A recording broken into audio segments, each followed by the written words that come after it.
Good morning, everyone. So today I wanted to reflect a little bit about equipping ourselves and how we equip ourselves, how God equips us. So you'll find that if you look at different genres of music, there are themes that come across, and those themes will be brought out in the music. I had touched on this yesterday. And when we look at even the marketing, if you look at music videos, you look at how identity is brought out, you look at how people can help you to recall things from the past with the way they use their words, with the way they'll remind you of certain people by using certain phrases or mimicking them. Now, in the Christian culture, that can be a good thing, but it can also be satanic. So sometimes people will use that to hurt people. What we say is that you have to protect yourself a little bit. You have to know your enemy, know who you're dealing with.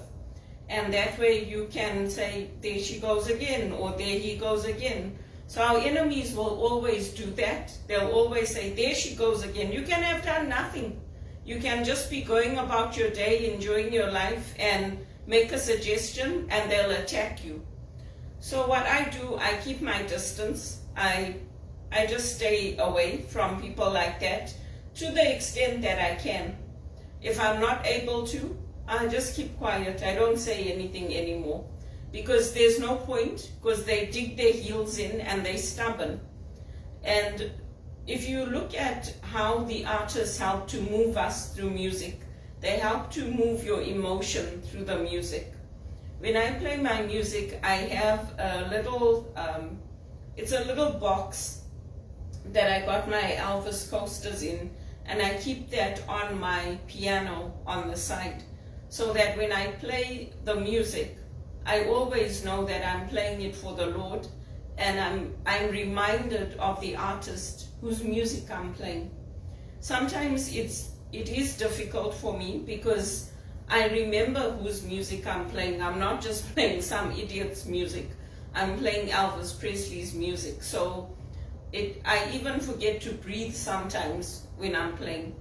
But I put my heart into that music. I put my emotion into that music. And I play it from my heart. So when you play from your heart, the music is different. It's very moving.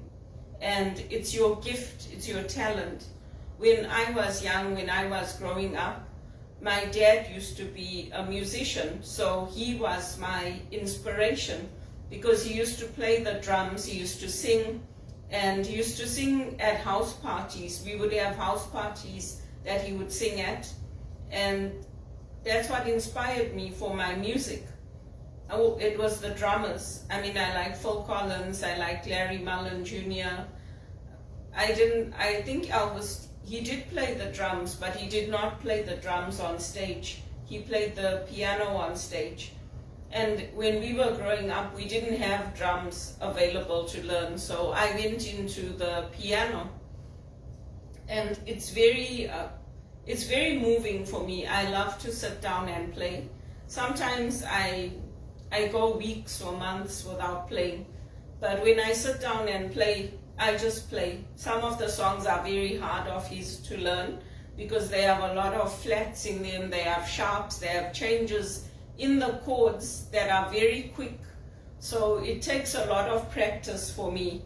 But as I make mistakes, I learn. And that's how you grow in anything. I mean, some people think in the banks that you can't make any mistakes. If you make a mistake, they'll fire you. So they are perfect. They never made any mistakes in their careers or their lives. They did everything perfectly. Maybe they had good mentors, who knows, that taught them how to be flawless. You'll even see it in the job advertisements. We want perfect execution. We want flawless execution. And so I'm like, oh, I don't know who these people are. I make lots of mistakes when I learn. And then when I get used to it, obviously, then I do it perfectly. But anyway, I'm continuing my job applications to go to England, and I'm hoping that a door opens for me.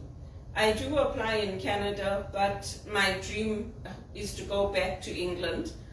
and hopefully that dream will work out. It's one of the things that I planned, and even my friends who are there know that I don't really want to stay in this country anymore. It's been too many disappointments and too many years of every time I get to a certain point, I'm let go again from my jobs. And you can say, oh, some of it is circumstances, some of it is, clients pulling out. That may be true, but there's also been jobs that I've held where there's been a promise of a 2-year contract, and then I'll get a call at home saying, don't come back. So there's been no consideration for me. There's been no severance or no kind of financial arrangement put in place to at least give me 2 weeks notice or give me a week's notice. Nothing. And I mean, it's very cutthroat here in Canada. So let's see. I'm also applying for jobs in the US, and if anybody is looking for a pianist or looking for somebody to sing at weddings or parties or anything like that, keep me in mind. I don't sing professionally, like I don't record my music, but there's always opportunities. I saw a lovely video yesterday. One of the grounds people at Wimbledon had posted the music he was singing, and he sang with one of the jazz bands. So you never know where those opportunities can come from and where you could get that opportunity.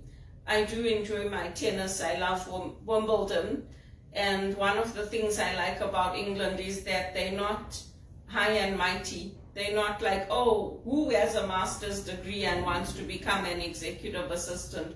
Or, oh, why should I get a person with a master's in an executive assistant role? Those degrees and qualifications are only for people who are directors and senior managers. They don't have that kind of snobbery over there, even though they are the ones that have all the royalty and all that.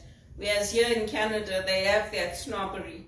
They're like, why do you want to work as an executive assistant when you've got a undergraduate degree and you've got a master's? And they make fun of you, they belittle you, they drag your name through the mud if you're working in an executive assistant role. It's like you're just there to pick up the tea and do the coffee and get the binding. And especially in the banking culture, there's very few people that will treat their executive assistant with the respect that they deserve. So anyway, that's my experience. It's not everybody's experience. But I mean, for me, like I said, it's been too many years of disappointment.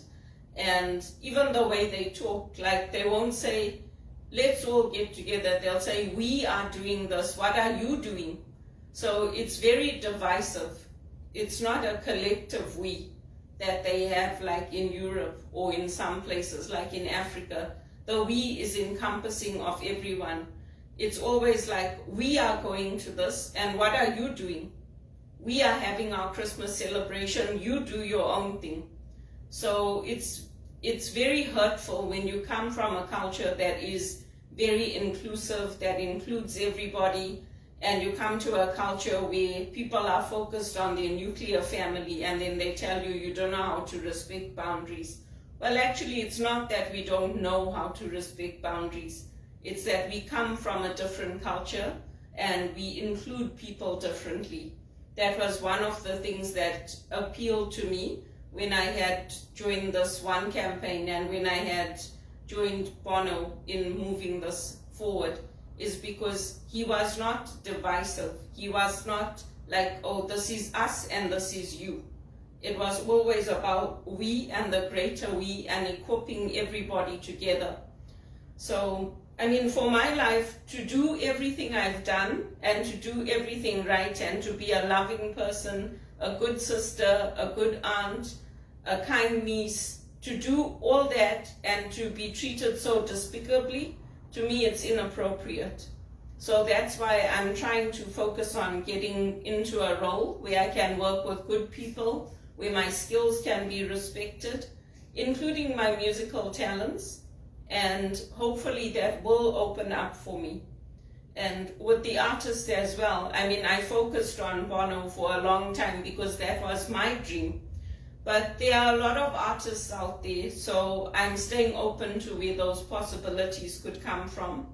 Even with the tennis, there's a lot of people out there who know who I am. There's a lot of people I support.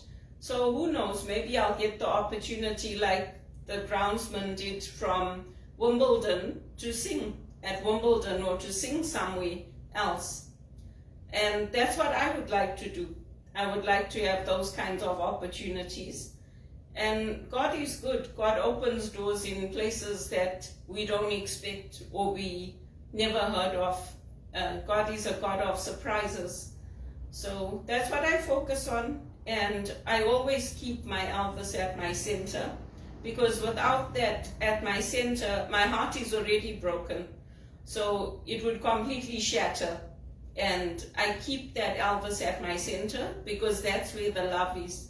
It's that love that he had for his faith that is such an inspiration to me. And he wasn't somebody that put on airs and graces. When he had the money, yes, he made up his beautiful costumes and he bought his rings and his muscle cars. And why not? I also want those things for myself. But he most of his clothes he got from local places, local stores. He used all the beautiful fabrics, the tweeds and the silks and all the beautiful sequences and all the imagery, all the Christian imagery is on his outfits. It's on his jumpsuits, the nail suit, the crucifixion, the sundial, the imagery of the sun, the eagle. The eagle is a Christian symbol. So it's in the imagery. He might not have put big crosses up on his stage, but it's in the imagery, it's in the jewelry he wore. It's in the tree of life piece that his band gave to him. So I like him. I think he was a humble guy for what he accomplished. And he didn't lord it over others. He didn't exclude or make people feel like they were idiots. And I love him. I love Elvis. Others may come and go, but Elvis will always be in my heart and at my center. And I just appreciate what music has done for me and been for me. And even with my mental health, I don't need people to boost up my mental health. I go to my music because that's where I get my healing, that's where I get my joy, that's where I get my peace, that's where I get my strength. So I hope you find somebody in your life that inspires you with music. For me, it was my dad, and I'm very grateful for that passion that he had for music.